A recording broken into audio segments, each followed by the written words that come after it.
لە دەمێکدا خۆپێشاندانەکان لە سەرانسەری ئێران هەروە درێژەی هەیە و تا ئاستا ژمارەیەکی زۆر کوژرا و بریندار بوونە.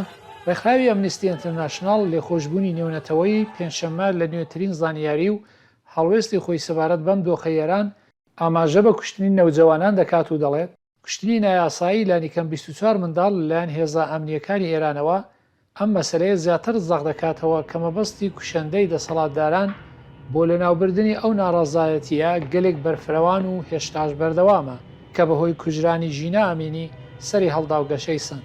ڕێکخراوەکە زانیاری سەبارەت بە 24 منداڵ دابین دەکات کە لە کاتی خۆپێشاندانەکان لە 20 تا 30 سپتامبری ئەم ساڵ کە 21 چیان کوڕ و تەمەنیان لە نێوان 11 بۆ 17 ساڵ بۆ کوژراون و 3 کچ کە دویان تەمەنیان 16 ساڵ و یەکیشیان 17 ساڵ بووە.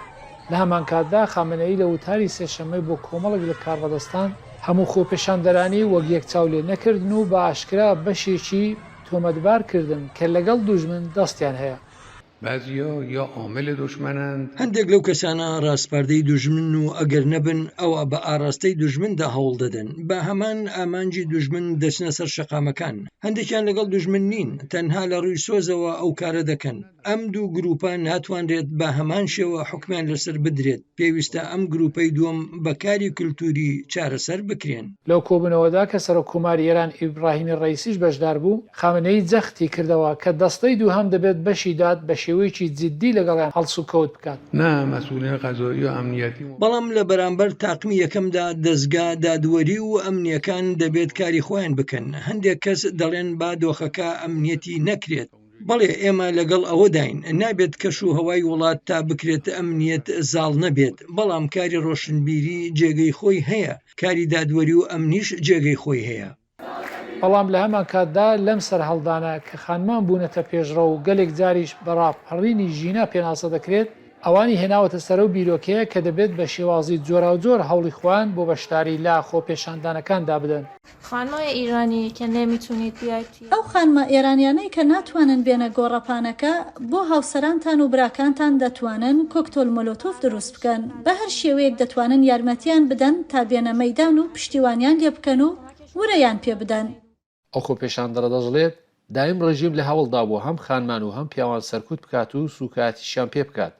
بۆیە ئەرچی هەمومانە بە هەرچی لە توانەماندا تێ بکۆشین کەسایەتی خۆمان لە بەرامبەر دوژمندا بپارێزین. من خواهرم بارداره خودم یه خۆشکم دووگیانە و خۆشم لە خۆپیشاندانەکاندا بەشداری دەکەم.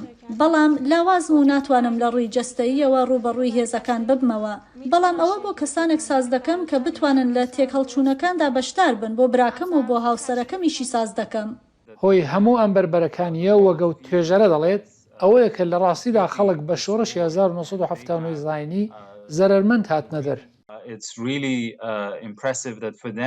بەڕاستی جێگەی سەرنجە بۆ ئەو جوانانە کە دیواری ترسیان بە تەواوی ڕووخاندووە و تا دێت هیچیان لەدەست نەداوە و بۆیە ئامادەن بەردەوام بن.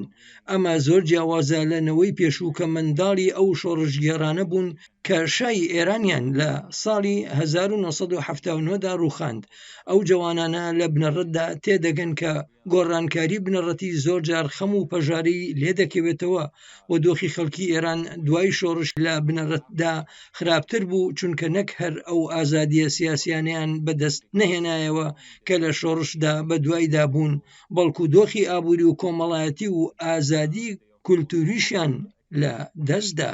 ئەم توێژەرە جەختیش دەکات کە پەیوانیە ڕێژیم لە توانایدا بێت بە بەکارهێنانی شێوازی کۆن واتە مشتی ئاسنینەوە ئەو گەنجانەی پێسەرکوت بکات. سەلاحی پیرۆتی دەنجی ئەمریکا.